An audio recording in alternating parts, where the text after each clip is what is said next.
Good morning to all my friends and family, and welcome to this episode of all that I have learned from Tony Robbins over the years. As you can see, it's the dawn of a new day, it's the beginning of a new week, and it's silent, it's quiet, it's peaceful. There's hardly any breeze. The horizon is starting to pink. We've got a couple of stars in the sky, and we've got a moon as well, just showering us with the beautiful, peaceful moonlight. I'm over here at the International Passenger Terminal,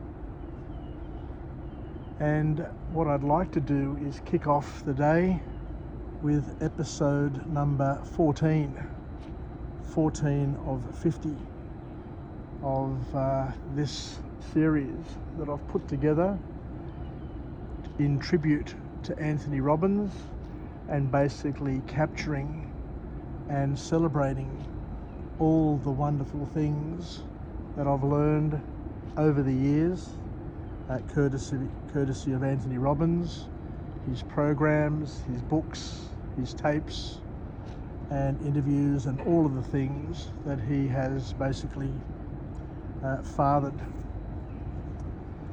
So carrying on from where we were yesterday, what we learned here is that we need to somehow learn to rewire our nervous system so that we're more open to other options, and to become what is known as an option thinker, where we know where we're going, we know what we need to achieve, we have our goals in place, they're clear, they're written down, they're fully understood and fully committed to. And what we need to do now is to try and figure out a strategy and tactics in how to best get there, to achieve the many dreams that we have in our lives. And being an option thinker is something that is very key, because what an option thinker is a person who has a plan B, a plan C, a plan D, and knows that every path in the road, or everything that we try and do, has a hump in the road, or has barriers across it, or has potholes in it that need momentum to be able to get up and over, or get around and through, or even just to knock them out of the way. But life is going to throw us many curved balls. There's going to be times where we have challenges upon challenges, and Tony Robbins welcomes us and invites us to be embracing of those challenges, and not to try and turn away from them or run away from them, but to make the most of the opportunities as and when they present themselves. And in order to make the most of one's life, you need to be all in. You need to be full steam ahead. You need to be committed, because we need momentum, and you can't achieve momentum if you do things half-hearted, or if you do things, or if you dabble in things. You've got to be full on, you've got to be committed, you've got to be a participant in your life, else somebody else will direct your life, and you'll end up doing all the things to satisfy somebody else and not necessarily satisfy yourself. So in order to get the most out of what we have available to us, we need to push ourselves, and to understand that goodwill and our willpower will only get us to a certain point before it dissipates and lets us down. What we need is to be surrounded by a team of people who are committed just as much as you are to their growth and development and improvement, so you can springboard off each other, so you can cajole each other, use each other as examples, because there are many times that you let yourself down, and you let yourself down once, twice, 3 times, and all of a sudden you just want to give up because you think you're not good enough. But we all understand that we have our weaknesses, and we have moments, just moments of tremendous weakness where it's easy just to give up and to do something else. But Tony Robbins here says that we need to be fun at all times, we need to be all in, we need to be open, we need to be coachable, and we need people to push us and pull us in the direction that we ourselves want to go in the first place, and to allow us to expand to a place and to a level, and to achieve a higher level of standard than what we'd ever thought possible and that we've ever experienced before. Because the wow, the growth, and all of those things are present in a place that you haven't been to before. You need to be outside your comfort zone. You need to operate outside your comfort zone. You need to lean just outside your comfort zone in order to continue to grow ever so slightly, but ever so consistently, so that you can fit into a bigger place and be a bigger person. Not to show off, not to be arrogant about it, but to do it in a way so that you condition, so that you express, so that you leverage the God-given gifts that you have received in your life, so that you can use those gifts that God has given you to partner in His creation, and to use those gifts to serve God with all your heart, mind and soul, as well as serving your neighbour, loving your neighbour as you love yourself. So the reason why we become wealthy, the reason why we become educated, the reason why we become lucky, the reason why we build a network, the reason why we grow our strengths, is not so that we can indulge in our own selfish pursuits, but to use those for the betterment and for the love of those who are less fortunate. So the key message here is that you need to push yourself, and you need to allow others to push you. And in many ways, that is the role that our parents should be doing, our teachers at school should be doing, and many others in our lives should be helping us with, if we allow them to. But the big problem that a lot of people face is that they don't allow themselves to be coachable. They don't allow themselves to learn and to be teachable. What they want to do is they want to learn it all by themselves and do it via trial and error. But we've only got one lifetime.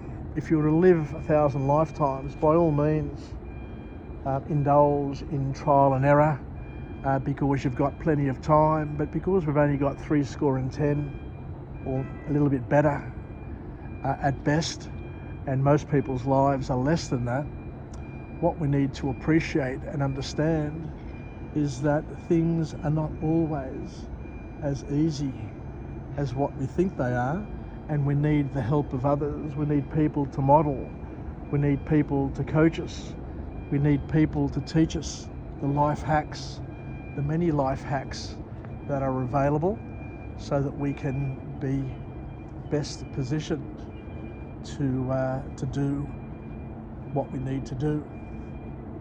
So as you can see here, we've got a wonderful start to the day. We've got a cruise liner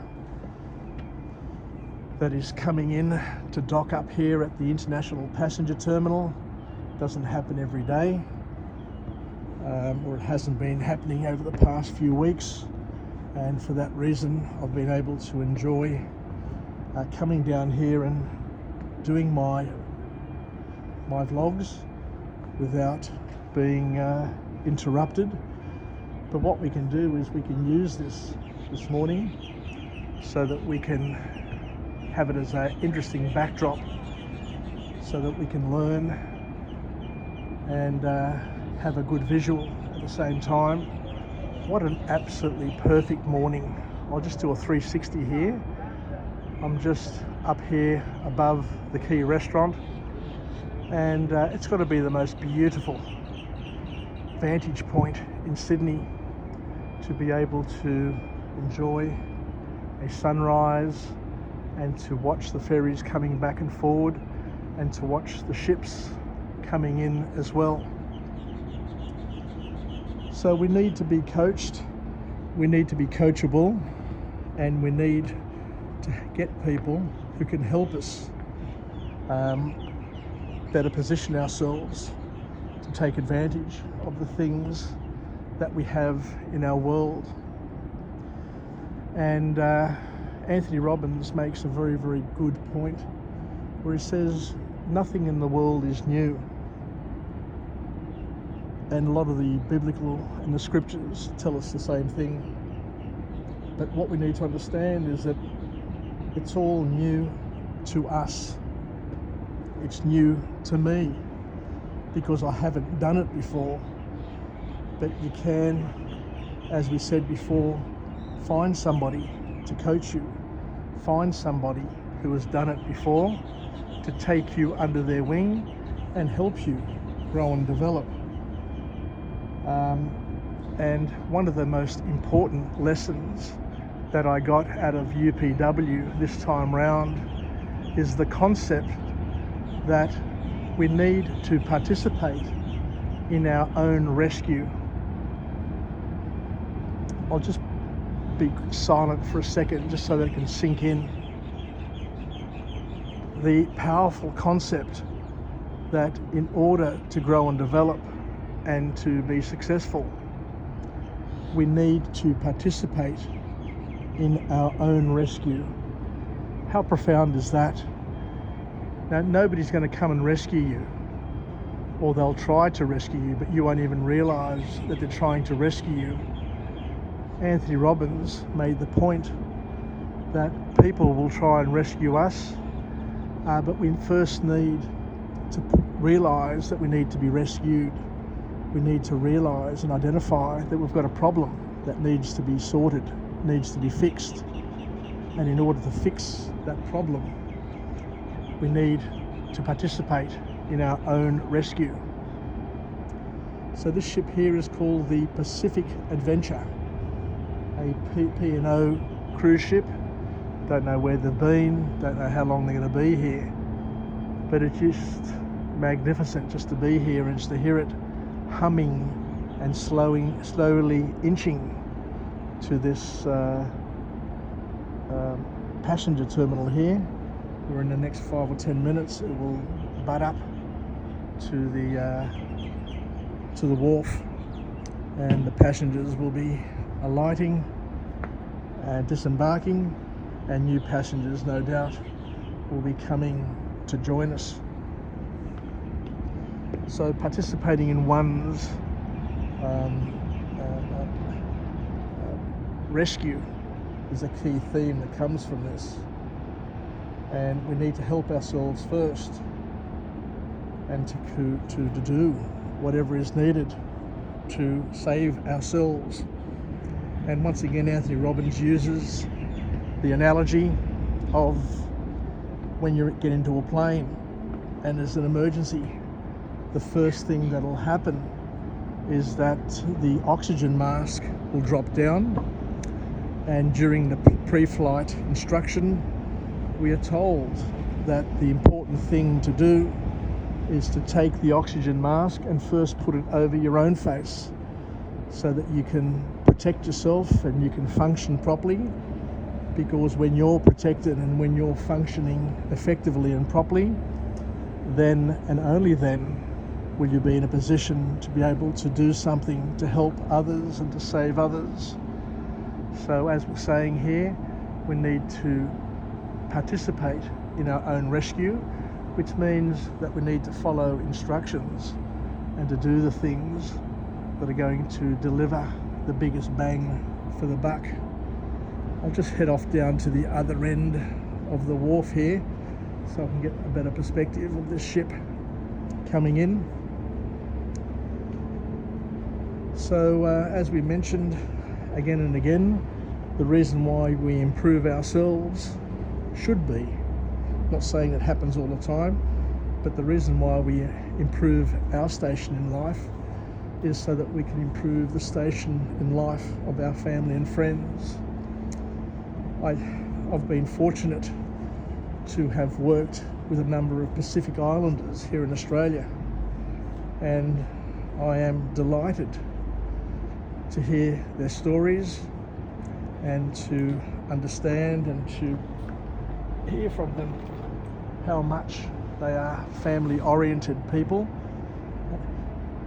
and that they still have the values, the family values that the Greeks once had. My family, my father, my mother, my grandparents, when they came to this country, they worked hard to cover their own needs, but whatever was surplus they would take and they would send back to Greece to their families to help them during times of need and times of struggle.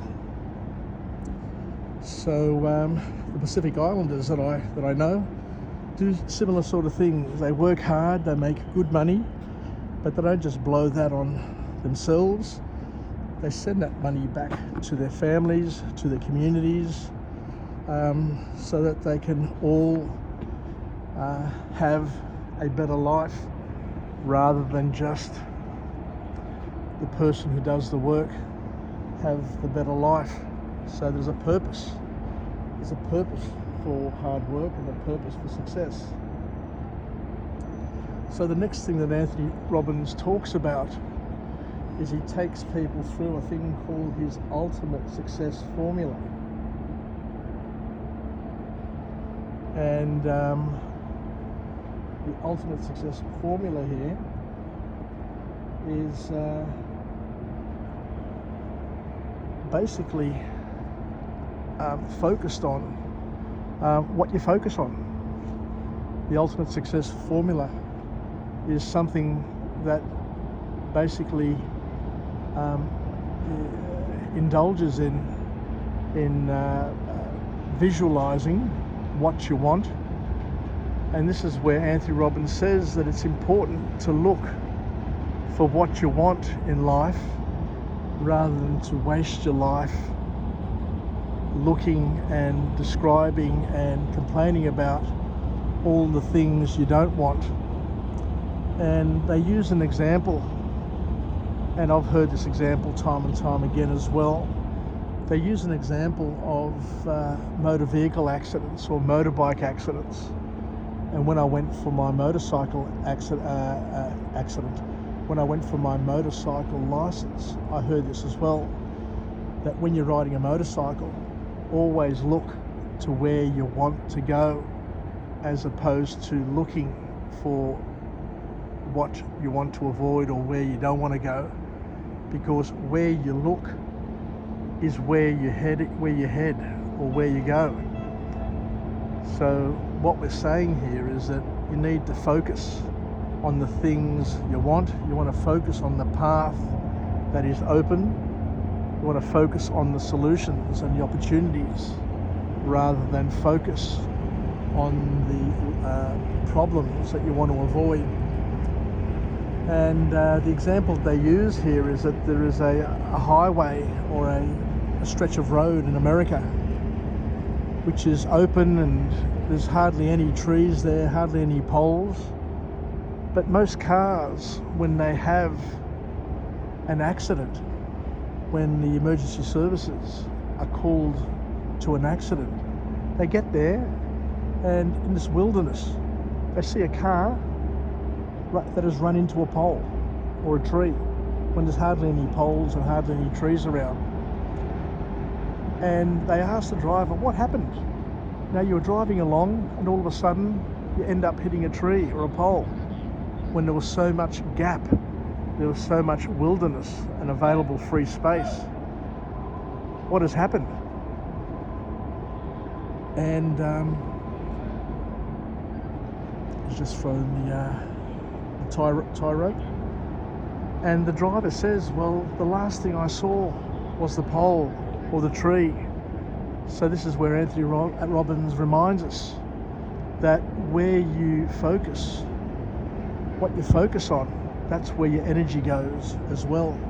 So we need to spend more time articulating and looking for the things in our world that we want, as opposed to the things that we don't want. Because the brain can't tell the difference with things that are vividly imagined or things that are real. And the other thing that I learnt years ago is the brain can't tell the difference between do or don't. It focuses on the subject. So when you say to a child, don't spill the milk, don't spill the milk, don't spill the milk, what registers in the child's brain, ever so importantly, is in their subconscious.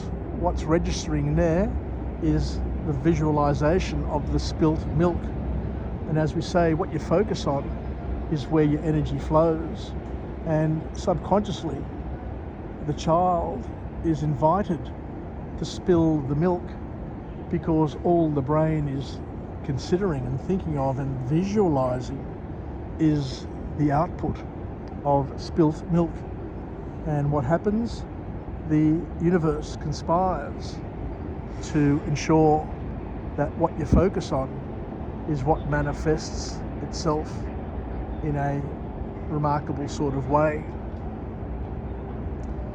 So it's really, really interesting to understand the science of mastery and the science of visualization, because it is really, really powerful, and it has a formula.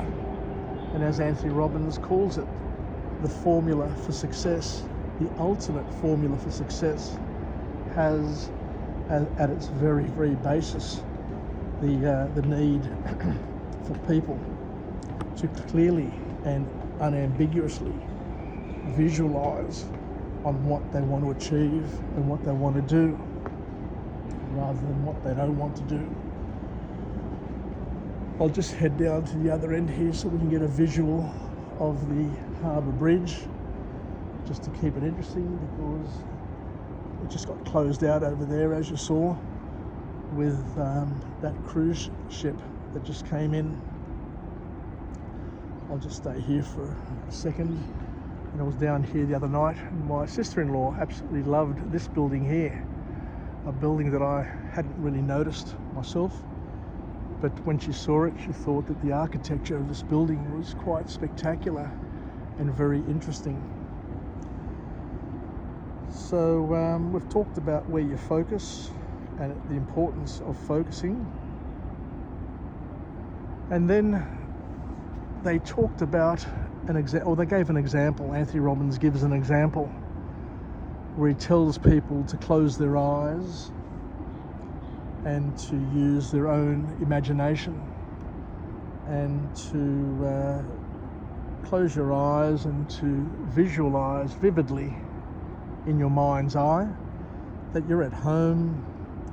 It's a very, very hot Sydney summer's day, and you're walking towards your kitchen, where you front up to the kitchen bench, and on the bench is a bowl of fruit, and in that bowl, amongst the fruit, there is a couple of big yellow shiny lemons, and you've got your eyes closed and you look at that lemon and you grab hold of the lemon and you can feel the texture of the skin, the smooth texture and the little bubbly sort of smooth texture of the skin, and you lift it up and you put it to your nose and you can smell the wonderful fragrance of that fresh lemon, fresh firm lemon. And then you take the knife, a very, very sharp knife, and you hold the lemon on the bench there and you put a little wooden board underneath the lemon, and with that knife you cut out a wedge of lemon, and you can hear the skin just cracking as you're cutting it with the knife.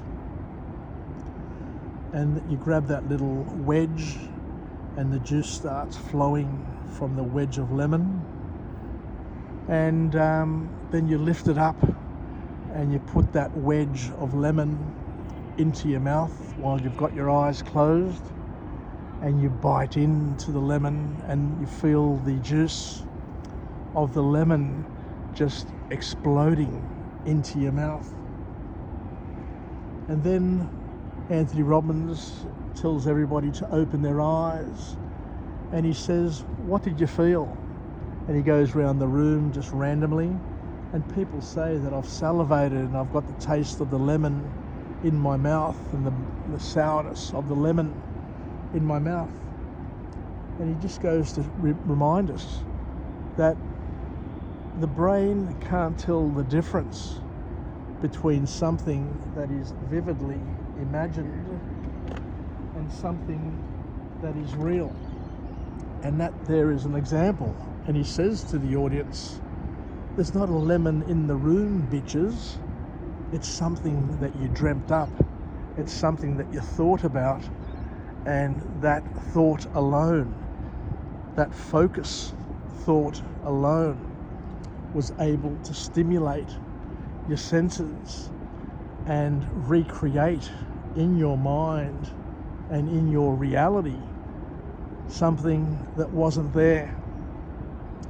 So we are introduced to the notion and to the power of the human mind and the human brain, and we're warned that we need to be careful how we prime ourselves and how we allow others to prime us as well, because the human brain, whilst as wonderful as what it is, in the wrong hands, in the wrong environment, with the wrong sort of stimuluses, can, create havoc to people. And that's why a lot of people have many issues, or the issues that they have is because it's not the thoughts that come into your brain that are the problem. It's what you hold on to that creates the problem. So that's why we're invited to become masters of our own success, of course, with the help of God. Nothing happens without the help of God, and what we are doing needs to be God-pleasing, else the first, second and third level consequences down the track will come home to roost at some point in time. We need to be mindful, as we said, that what we do needs to be something that is aligned to our values and is God-pleasing. We're doing it in order to serve, to honour and to glorify God with all our heart, mind and soul, knowing that He wants us as well to enjoy creation and to partner with God and partner with each other to try and better the life that we have and the place that we live in. So, we need to be mindful, I guess is the key message here, that everything that happens in the world is a figment of our imagination, and what we focus on will be our reality. And just like the lemon and the salivation that's caused by that imagery that we're able to conjure up and to make up, so too the slithers of reality that we have in our lives, just like the slithers of lemon that we discussed, are unique to us. We're all going to have a different past. My past is going to be completely different to yours. Even if we were identical twins, we're going to have a different past. Even if we were married and joined at the hip, we're going to have a different past, just like we're going to have an absolutely different present as well. It's going to be completely different, and our futures are also going to be different in dramatic ways because of the decisions that we make along the way, the step function of the incrementalization of each of those decisions. It's not a linear function, so every decision you make doesn't have a linear, predictable sort of outcome. What happens is that we have exponential step-up functions that occur, because when you add 1, 2, and 3 together with different weightings, it takes you to a completely different place to where you were before, or where you imagined in terms of where you were before. So once again, we need to take charge and to understand that we're going to have a different life. We're going to have different perspectives because we've had different slithers of reality in our lives. We've thought about things differently. We're obsessed about things differently. We have different human needs and different sequencing of those needs. We've got different top 2 needs. So we're going to look at life, we're going to experience life, we're going to receive life, we're going to think about life completely differently from each other. And there's nothing wrong with that, because as we know, we're different from each other. God makes us different from each other. He makes the trees different from each other. He makes the buildings different from each other. Everything in our world is different from each other in order to serve us. We're different from each other, and everything is different from each other. And the reason why it's different is because it's different for each other. God has made this variability in our world, made the variability in ourselves from each other, and within our own lifetimes we change, and we're constantly changing. But that variability, that gift of variability, is for each other. We take those differences and we use them to complement and to supplement each other's strengths and weaknesses, so that we can live a better life, or we can help others live a better life, because we're sharing with them the gifts that we have, just like they hopefully can be sharing with us the gifts that they've got.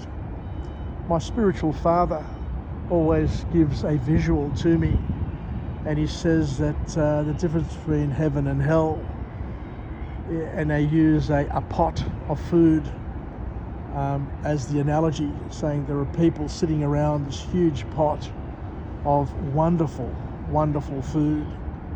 The most exotic food in the world is being cooked up in this magnificent, huge pot which sits in the center. And the only way you can access this food is through a very, very long handled spoon. And the people in hell reach down with their spoon and grab a beautiful morsel of whatever it is. Say it's the most exotic lobster meat in the world, and they lift it up and they try and feed themselves by turning the spoon to their mouths, but because the handle of the spoon is so long, as they take that morsel and lift it to their mouth and try and get it into their mouths, it spills and falls down on the ground and is lost, and they can't grab it because it just falls away through the cracks in the ground below them. And he says that the difference is that the people in heaven also have the same long handle spoons as the people who are experiencing hell. But the difference is that the people in heaven are using those long spoons to reach down and bring out the beautiful morsels. But instead of trying to feed themselves, they feed each other with the long handle spoon, which enables others to get fed, to get nourished, and to receive the enjoyment of that beautiful food, just like the person who is feeding the others is being fed by others. So God gives us the food, God gives us the long spoons, but it's up to us to realise that the only way that we can feed ourselves and nourish ourselves and get the most in our lives is not by just trying to feed ourselves and being selfish, but by learning to be selfless, and by using those spoons to help others get nourished, and we get nourished as well in return through the gift of giving, as opposed to the torment of selfishness.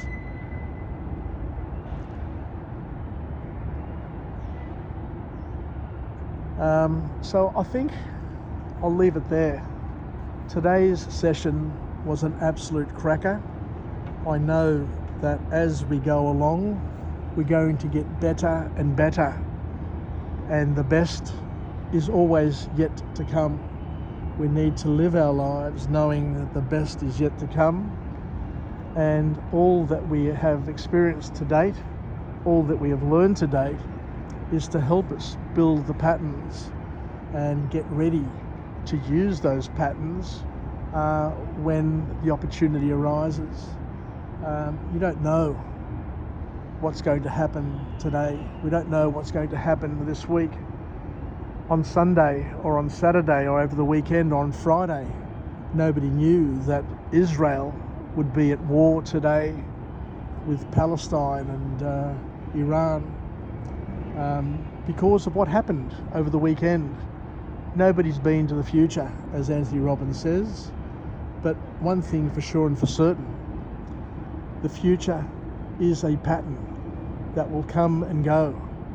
These things have happened before, maybe not exactly the same as what has happened now, but there'll be a patterned outcome, there'll be a patterned response, and there'll be an outcome or a solution that will come, probably after a bit of pain, maybe a lot of pain and suffering. But unfortunately, these things happen in our world all the time and have been happening forever and a day. So once again, we'll just wait and see to see what happens, and hopefully, and we'll pray to God that things get settled quite quickly without too much death and suffering. But it's sad that it's happening, but also it's a reality of life, and it's always been happening, and it will always, unfortunately, continue to happen, because people are selfish.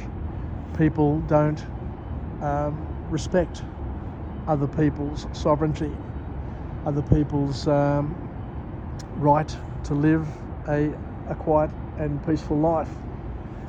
So once again, it's important to understand that these things happen, and we need to try and make the most of what we have available to us. Anyway, thank you very much for joining me on this episode of everything that I've learnt over the years from Anthony Robbins, and we will continue from a different place with a different message of empowerment, where we can live, learn and pass it on and see where it can take us, where it can lead us, and once again take it step by step. And if you wish to, you can follow me on my YouTube channel, which is entitled Jim's 5am Club, where I've got over 1,600 videos that include book summaries, life experiences, and things that are of a personal development sort of bent, and let others know as well. My channel once again is Jim's 5am Club, and I guess over the next month or two I'm going to supplement and complement that channel with 50 or more videos of everything that I've learned from Anthony Robbins, and hopefully use it for our growth and development.